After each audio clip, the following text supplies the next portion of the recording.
I need to tell you something that may feel uncomfortable at first. Most people don't recognize the exact moment when a blessing arrives, and that blindness costs them more than they realize. There are days when a subtle shift in the air is already signaling abundance, yet the mind, trained by fear and disappointment, whispers that nothing good is coming.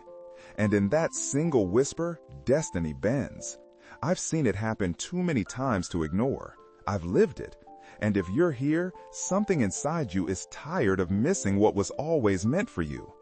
There is an ancient promise, older than your doubts, older than the struggles you've carried in silence. A promise that says, when you remember where blessings come from, they return to you. But when you forget, even the little you have feels like it's slipping through your fingers. That is why moments of despair are so dangerous, not because they reveal the truth, but because they distort it. I speak from a lineage that taught me this early. In my family, Jewish wisdom wasn't something written only in books. It was breathed in the way we spoke, the way we waited, the way we trusted. My grandfather used to say that blessings travel quietly, and only those who listen with humility can hear their footsteps approaching. When I was younger, I didn't understand the weight of those words. Now I do. Now I know their urgency. Before we go deeper, I want you to do something simple yet powerful. Write in the comments a short phrase that represents what you're struggling with right now. Maybe it's fear of lack, maybe it's exhaustion, maybe it's feeling invisible in your own life. Whatever it is, put it into words. Not for me, for you. Because the moment you name your struggle, you stop being chased by it and start guiding it. When you write something publicly, even if it's small, you create a doorway in your mind for transformation to enter. You might feel a hesitation as you think about what to write. That hesitation is a sign. It means this moment is already shifting something inside you. And that shift is exactly where blessings begin. Not in miracles, not in dramatic twists of fate, but in honest recognition of where you stand. Let me take your hand for a moment and lead you to the heart of what matters. The promise I mentioned earlier is not a metaphor. It is a law, spiritual, emotional, and practical. A law that has been guiding generations, even those who never knew its origin. You don't need to be Jewish to feel it working in your life. You only need to understand that blessing responds to awareness, just as darkness responds to light. And if you've ever felt abandoned, overlooked, or unworthy, then what I am about to explain will feel like a doorway opening in a room you thought was sealed shut. Because the truth is simple. You are not unblessed. You are simply unaware of where the blessing is hiding. And that is where our journey truly begins. There is a belief woven so deeply into Jewish wisdom that once you hear it, it rearranges the way you interpret every rise and fall in your life. It says that blessing is not measured by what you hold, but by what you are open to receive. In other words, prosperity begins long before it appears. It begins in awareness. It begins in the quiet choice to believe that something sacred is still unfolding for you, even when the surface of your life looks painfully ordinary. I remember hearing this teaching for the first time from an elder in my family who carried the kind of calm that only comes from having survived storms. He told me that our ancestors used to repeat a simple truth. A closed heart cannot feel abundance, even when standing in the middle of it. I didn't fully grasp it then, but now I understand. Blessings are not loud. They don't interrupt your despair with fireworks. They wait for you to look up. They wait for you to remember the promise that has been protecting your path since long before you doubted your worth. My great-grandfather used to describe blessings as streams running beneath the floor of your life. Just because you cannot see the water does not mean it has stopped flowing. He learned this the hard way during a period when everything collapsed around him. For 3 long days, he thought he had been abandoned by the very source he trusted the most. But in the 4th dawn, an unexpected opportunity rose like a sun he didn't know could shine again. Only years later did he admit that the blessing had begun forming long before he noticed it. His mistake was thinking that silence meant absence. That is the contrast I want you to feel now. Modern life teaches you to measure blessing by visible proofs, money, recognition, comfort. Ancient wisdom teaches the opposite. Blessing begins invisibly. It grows in what you say, what you expect, what you believe, what you repeat when no one is listening. Some people speak themselves out of prosperity without realizing it. Others, with the same difficulties, speak themselves into growth. This difference is not luck. It is perception. It is alignment. It is spiritual literacy.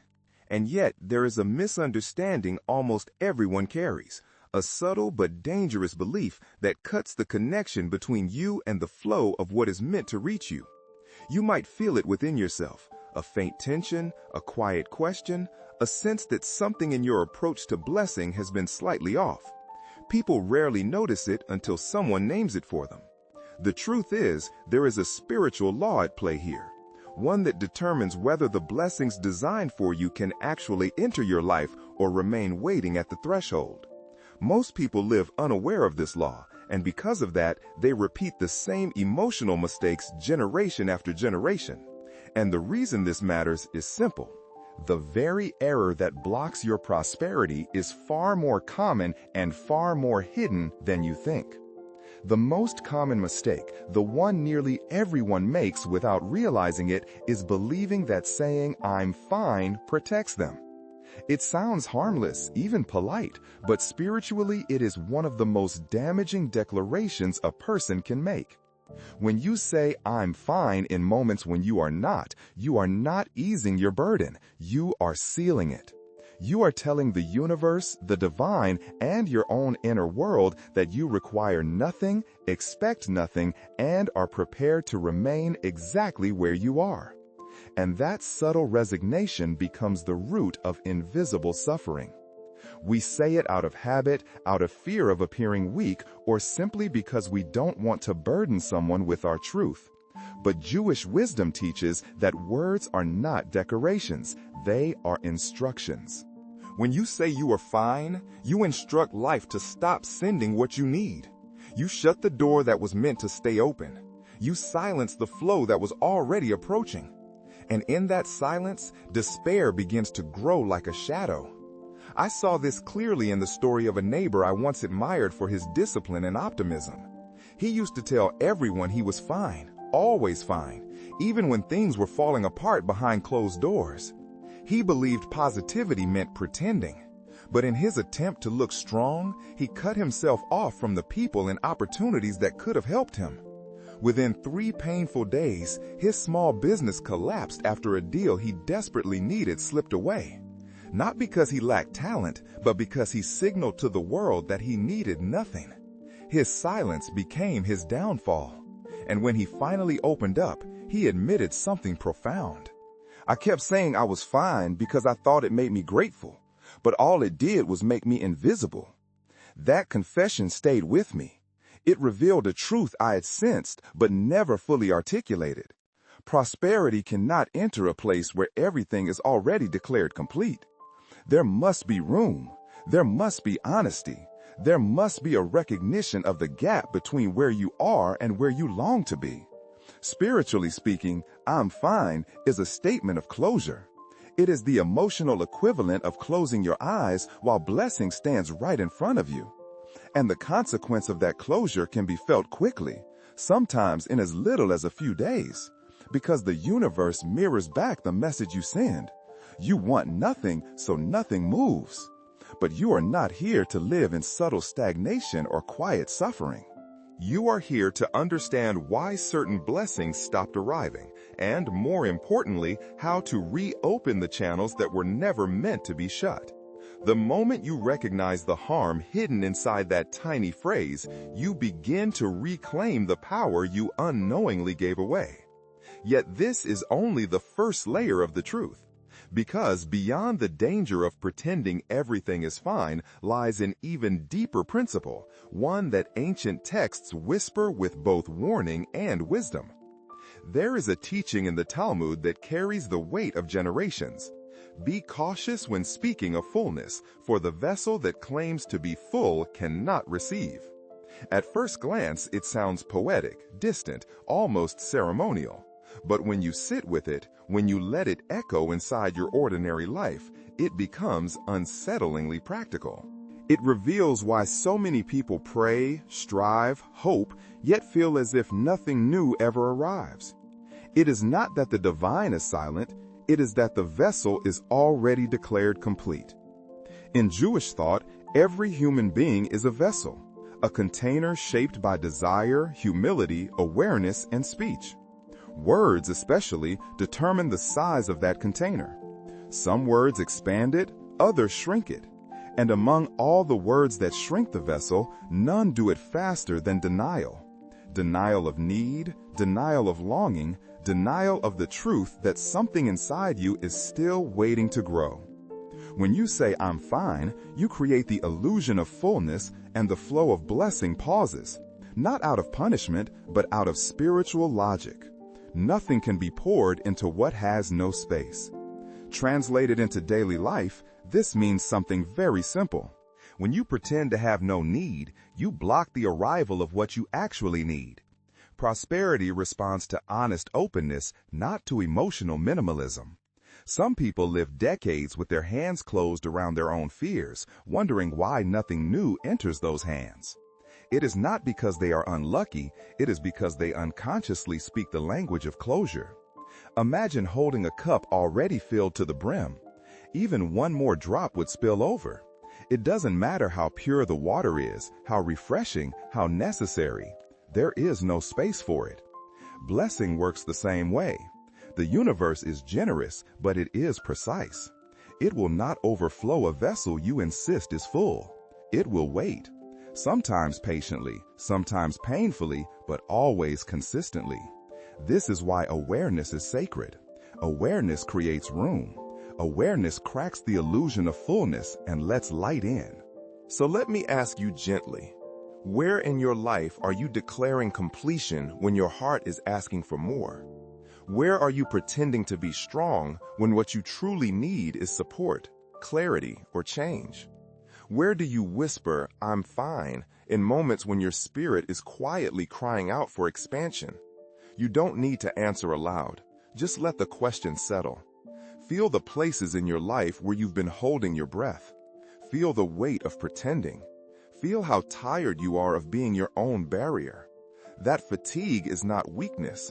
It is the first sign of spiritual intelligence awakening within you. Because once you begin to see where you've been blocking the flow, the second truth emerges. The danger is not only in pretending to be fine.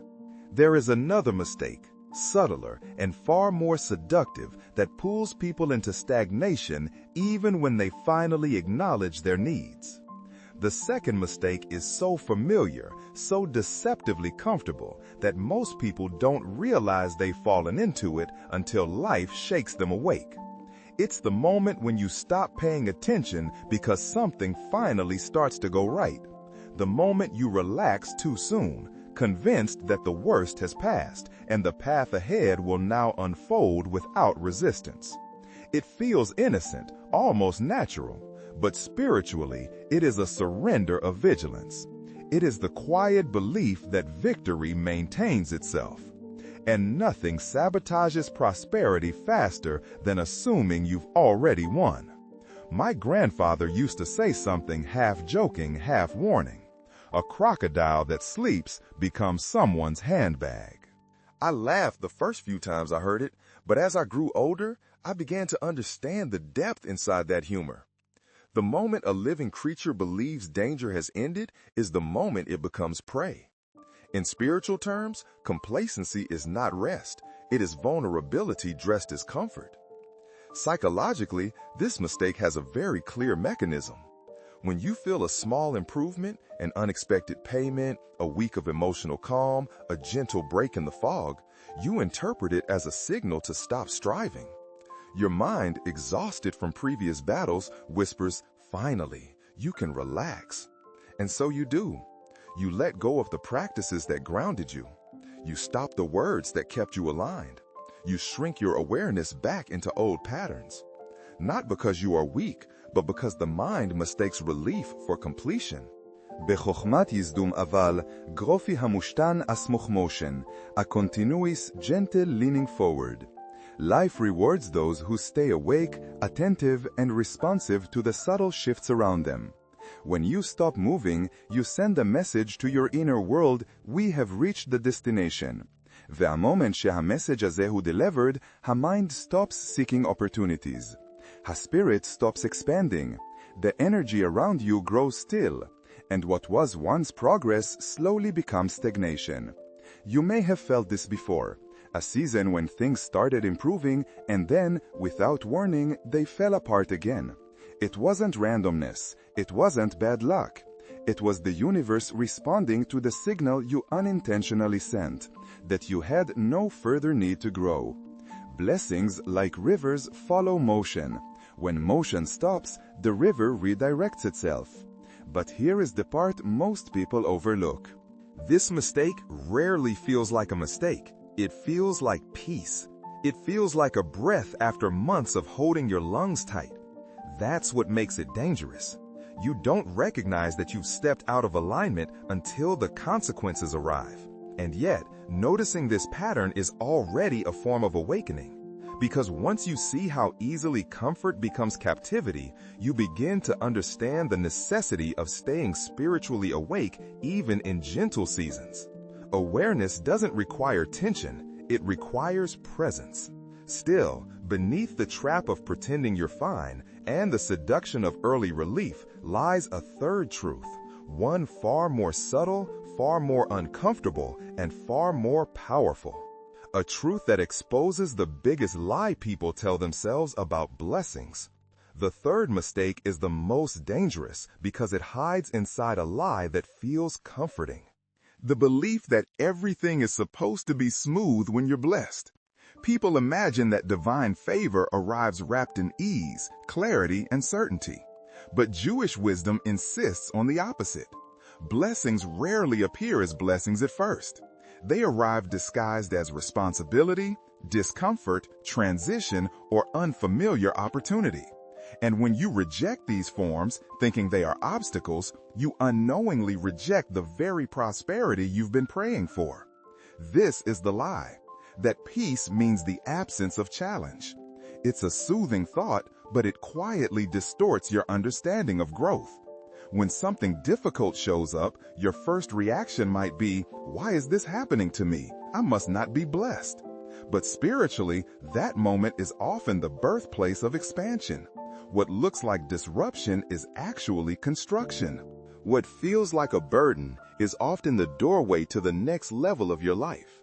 I once read a study from a group of Israeli researchers who investigated the relationship between mindset and financial resilience. They found something remarkable. People who repeated phrases like, nothing ever works for me, or I'm just unlucky, showed an average 12% drop in their income over the following months. But those who interpreted challenges as part of a growth process, who said things like, this is preparing me, or I will learn from this, maintained or increased their financial stability even during unstable seasons. The data wasn't mystical, it was psychological.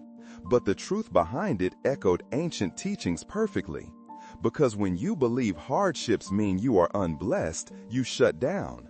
You stop learning. You stop looking. You stop receiving. But when you understand that blessing often begins in discomfort, you stay open. You stay curious. You stay connected to the flow that has been guiding you quietly all along. Think about your own life. How many times did something that seemed disastrous at first lead you to a better place? How many losses made space for something more aligned? How many delays protected you from choices that weren't meant for you? When you look closely, you'll notice a pattern. Blessings often hide in the shadows so that only those who pay attention can find them.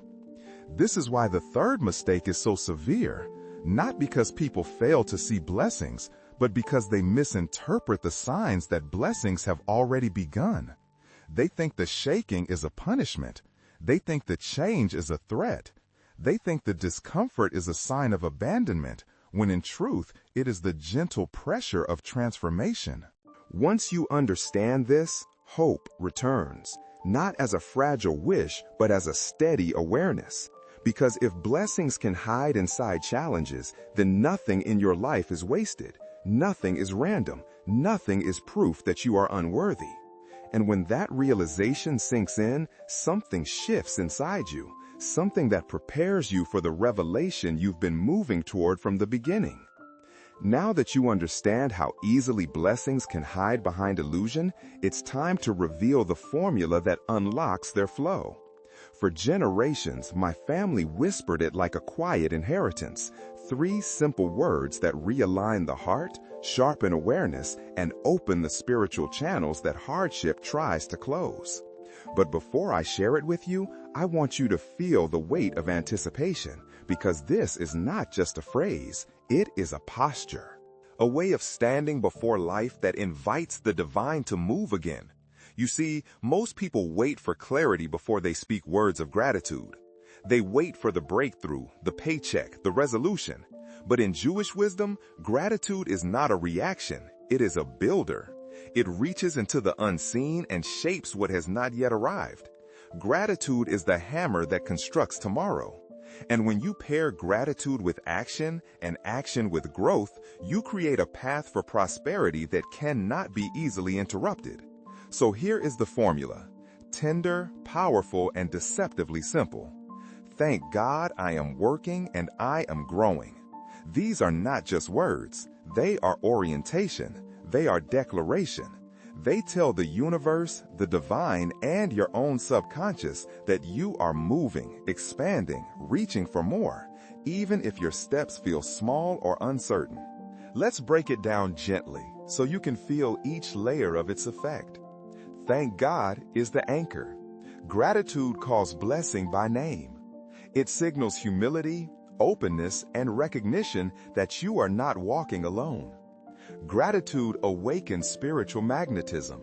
It pulls possibilities towards you that you would never have noticed otherwise. I am working is the engine.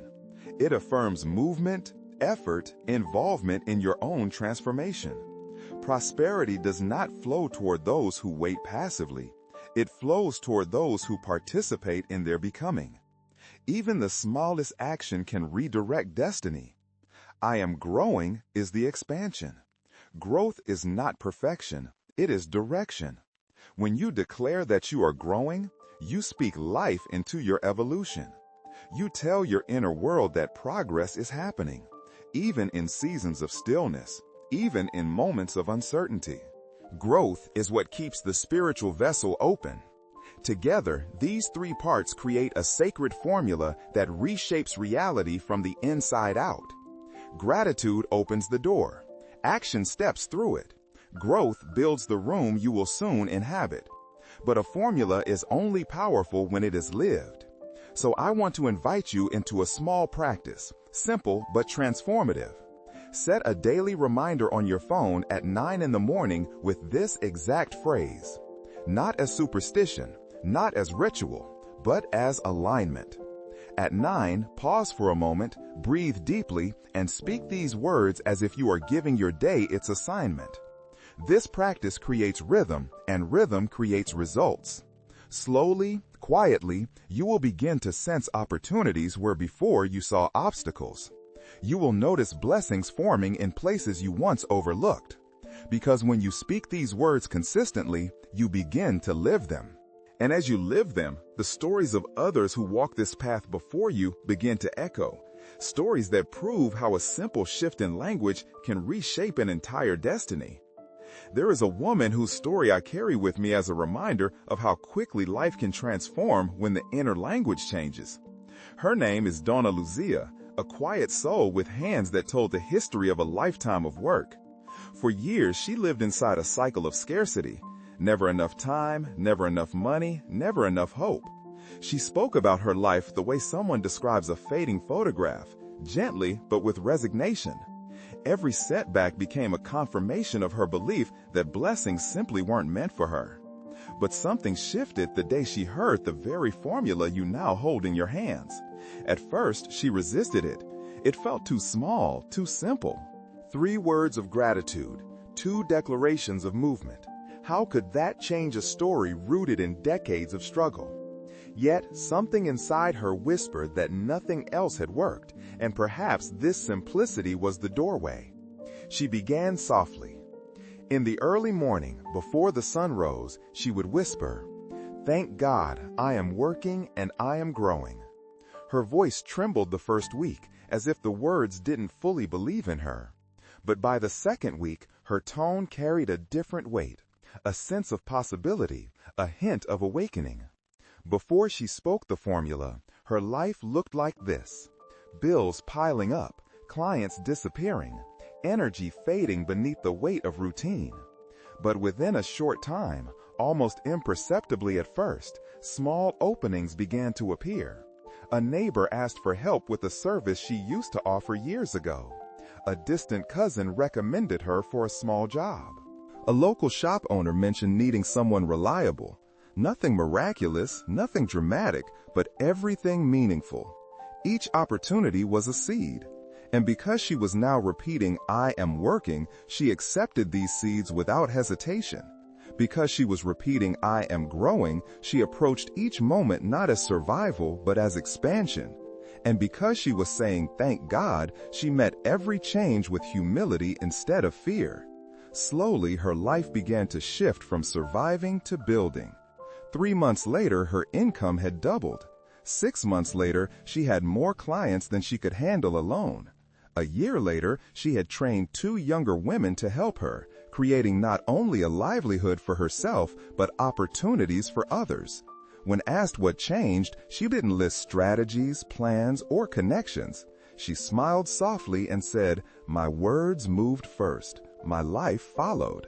Her story is not unique. It is human. It is spiritual. It is proof. And it is a reminder that the universe does not ask for perfection, only alignment. The principle she lived is universal. You do not need to share her background, her culture, or her faith. Blessing responds to awareness, not identity. Prosperity responds to posture, not labels. Gratitude, movement, and growth work for anyone willing to speak them sincerely. Because once you recognize the power of your words, the next step becomes inevitable: understanding the deeper philosophy behind why this works and how it has shaped the foundation of Jewish teachings on prosperity for generations. When you step back and look at everything we've walked through together, a pattern begins to reveal itself, one that lies at the heart of Jewish philosophy on prosperity. It begins with a truth spoken in the very first lines of sacred scripture. The world was created through words, not through force, not through chaos, but through speech. God said, and there was. This ancient sentence is not merely a theological statement. It's a blueprint. It teaches that creation responds to articulation. Reality bends toward expression. And your life in its quiet unfolding follows the same law. If divine speech created worlds, then your speech shapes the world within you. Your words shape your emotional architecture, your expectations, your posture toward the future. They determine whether you walk with open hands or closed fists, with hope or resignation, with possibility or paralysis. Prosperity is not random, it is relational. It grows toward the person who speaks in alignment with growth. When you say, "Thank God, I am working and I am growing," you are not reciting poetry. You are participating in creation. You are choosing movement over stagnation. You are choosing expansion over limitation. You are choosing to step into the role of a co-creator in your own life. And this choice is where spiritual empowerment begins. But this empowerment also comes with responsibility. Jewish wisdom teaches that every day presents a moral fork in the road. You can choose the path of stagnation, the path where you repeat the same words that have kept you small, the same patterns that have numbed your spirit, the same illusions that tell you blessing is far from reach. Or you can choose the path of growth, where each word becomes a seed, each action becomes a step, each moment becomes an invitation to rise a little higher than yesterday. This choice is not dramatic, it is not loud. It happens in the smallest spaces of your day. The thoughts you allow, the phrases you repeat, the tone you whisper to yourself when no one can hear. But small choices compound. Quiet declarations accumulate. And over time, they build a life that feels like it's finally working with you instead of against you. I want to invite you into a simple challenge, not as a test, but as an experiment in spiritual physics. For 7 days, just 7, speak the formula every morning. Speak it when you wake up, before the world has a chance to place its weight on your shoulders. Speak it as if you are reminding your destiny of the direction you've chosen. Observe how your posture subtly changes. Observe how your awareness sharpens. Observe how opportunity becomes easier to recognize. Some people discover shifts within hours. Others feel them gradually. But everyone, without exception, becomes more attuned to the flow they were once too numb to notice. And as you begin this small, sacred experiment, you'll sense something stirring inside you, a quiet certainty that the journey isn't ending here. Because while this formula opens the door, there is an even deeper teaching waiting just beyond it. Before we close, I want you to breathe in the entire journey we've walked through together. Let it settle inside you like a quiet truth finally coming home. You've seen how easily blessings can be buried beneath habit, fear, or silence. You've learned that pretending you're fine closes the spiritual vessel, that relaxing too soon invites stagnation, and that misinterpreting challenges blinds you to hidden prosperity. And above all, you've discovered the power of the formula that rewrites your inner language. Thank God, I am working and I am growing. This is more than a phrase. It is a correction, a steady realignment, a return to the truth that you are not meant to shrink, settle, or simply survive. You are meant to expand. You are meant to rise. Jewish wisdom teaches that words do not merely describe reality, they shape it. And now you know how to shape yours with intention. So let me remind you gently. Do not say I'm fine when your soul is asking for more. Do not pretend that comfort is growth. Do not confuse hardship with abandonment. Speak the truth your spirit has been waiting for. Thank God I am growing. Because the moment you claim growth, life responds. Doors crack open. Awareness sharpens. Opportunities begin to reorganize themselves around your willingness to move. And now, as tradition has carried through generations, I want to offer you a blessing, one that has wrapped countless souls in protection and light. May the Lord bless you and keep you. May the Lord make his face shine upon you and be gracious to you. May the Lord lift his countenance upon you and give you peace. Let these words settle over your path like a shield and a promise. But blessings are not meant to stop with you. They grow when shared, multiply when carried forward. So I'm going to ask you for something, not as a task, but as a symbolic offering to the flow you've just awakened. Share this message with 3 people who need to hear it. 3 people carrying silent burdens. 3 people who have forgotten their own light. 3 people standing at the edge of giving up. You may not realize it, but your act of sharing might become the turning point in someone else's life. This is how prosperity moves, from one heart to another, from one whisper of truth to the next, from one courageous step of awareness to a ripple of transformation far beyond what we can see. Carry this with you. Speak it, live it, and remember, whenever you feel unblessed or unseen, the promise still stands, unwavering and ancient. Blessings are already moving toward you, waiting only for your awareness to meet them.